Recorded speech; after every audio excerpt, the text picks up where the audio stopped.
Yeah, this is Garby Allen, and you're watching AEW Insider. What's up, peeps? We're back. As always, I'm your host, Lee Benson. Thank you so much for joining us for the podcast edition of the AEW Insider. I'll be honest with you guys, views have been a little bit down. It definitely kills the motivation to bring you more, but I never will let you down. So I'm going to try maybe making the show a little shorter and see how that goes. Remember to stick around to the end of the episode so you can see how you can win a Series 1 AEW Chris Jericho La Champion action figure. Let's get to the show. AEW. AEW has big plans to utilize Matt Hardy's Broken Universe gimmick in the upcoming weeks. PW Insider is reporting that the company has a lot of plans for Hardy's gimmick moving forward.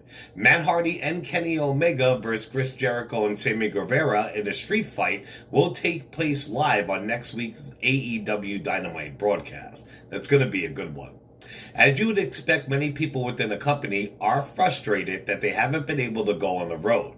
The Newark, New Jersey show that was postponed was expected to have the biggest crowd and gate in company history. Obviously, everyone knows that it's completely out of their control and they're rolling with the punches. Jon Moxley talked about what he thought about the Vince puppet saying, "It's such good shit," during the Wyatt vs. Cena match. If you do not know, months after Mox left WWE, he did an interview on Talk is Jericho and revealed that's what Vince says to him and others when he's confronted about bad storylines and gimmick that his creative team came up with. Mox talked about that and also if his wife got in trouble when he flashbombed her on WWE Backstage Live. About the Vince puppet. I kind of popped for it, honestly. I thought it was pretty funny. I think I might have polarized that or made it into a pop culture thing, but everybody knows that's what he says. He's been saying that for decades. People who were probably doing Vince McMahon impressions have been saying, "That's good shit," before I even got into wrestling. And he gave a very short answer about if his wife got in trouble for him appearing on Backstage. His simple answer was, yes. Lance Archer defeated Dustin Rhodes on last night's episode of AEW Dynamite. After the match during his interview, Archer claimed he has the blood of the Rhodes family on his hands. He said, "He told you. Jake told you. He warned you. He told you time and time and time again. And now the blood of the family is still on my hands, as I EBD claw him to his grave. The finals are coming. Cody, there's no more running.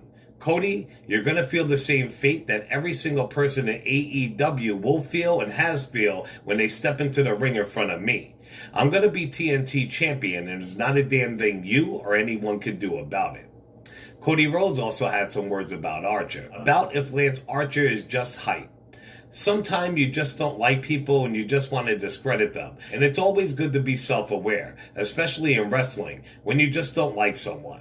Lance Archer is just someone I don't like. I even took the shot at him in my interview about his run-in with the New Japan US title, a title I also held. So in burying him for a moment, I was legit burying myself. I don't like Lance Archer and I don't think it's hype. WWE. A former writer, Brian Gerbitz, revealed that Vince McMahon actually wanted him to kill off Hornswoggle in the storyline. He actually posted a pic of the notes he got from Vince. You can check it out online. Florida governor touched on WWE being deemed essential and operating in Florida during the pandemic, and he even gave a hint where he thinks we can have live events in the state again. He said, "I helped recruit. I wanted the wrestling to be filmed in Orlando. I like them to do WrestleMania. They were going to do WrestleMania in April. That was hundreds of millions of dollars. I want to keep that good relationship. I want them to invest in Florida. I don't think we're probably ready to have fans yet, but I do think if the trends are as good as they're going, when we get into June or July, I think there's a window to have some fans. You're not going to have everyone packed in, but in 90-degree weather in the state of Florida, you're out there and someone is 10 feet away from you to watch a ball game or something like that, you might be able to do it." Well, The Undertaker pretty much confirmed that the Boneyard match was not his last match and not how he wanted to go out. He said, "I'm going to go out with a match fitting of The Undertaker. That's what separates being good, being great, and being a legend." Kurt Angle revealed that he was actually talking to Undertaker about that, and he said, Kurt Angle said he was talking to Undertaker recently, and Undertaker said he was disappointed in his Goldberg match and wanted to redeem himself. Angle said, the first thing I said to him was, what about wrestling AJ Styles? That'll be the best match that you had in years. WWE has been pretty open recently about Jeff Hardy's past and future battle with drugs and alcohol. Jeff himself touched on it, and he said, now that I've been to inpatient rehab, for the first time in my life, I've learned about the disease known as alcoholism and addiction. I went to the drugs when I got arrested because even on SmackDown last week when they aired the mugshot and stuff, that's some heavy stuff. But it's going to be good shit because I really, this is my last chance to get it right. I want to get a few good years out of this body and do the most I can. But yeah, it was weird, man. Now, I still have a legal situation hanging over me. I haven't been convicted. When I got pulled over October 23rd, 2019, the day before I called WWE and I said, I need help. I need treatment. There's something wrong with me because of this alcohol thing.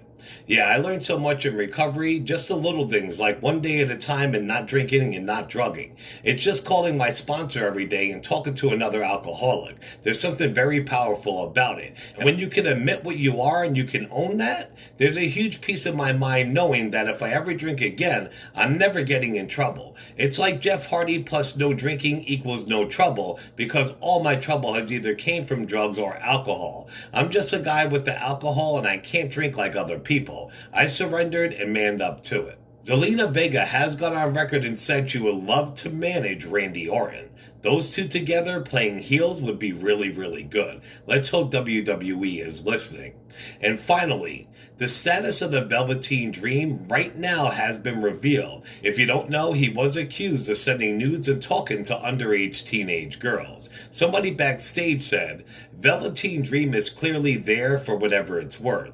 I mean, he wasn't on the show tonight, but he is supposed to wrestle Adam Cole, and that was pushed pretty damn hard. So we're going to have to wait to see how his situation unfolds and see what happens after he faces Adam Cole. All right, peeps, well, that's it. Like I said, anymore, I'm going to do my best for the YouTube show to do shorter shows because maybe that'll keep your attention more. If you want to win an AEW Chris Jericho La Champion action figure, make sure you subscribe, like, share, and comment. So go to YouTube, subscribe if you are not, like, share, and comment on any video, and boom, you're in a running to win one. It's already ordered. Right now they're saying mid-August, but let's hope it's sooner. Remember to check us out on all major podcasting platforms, also on Facebook and YouTube under the AEW Insider, and on Twitter under the AEW Insider 1 as in number 1. We'll talk to you guys soon.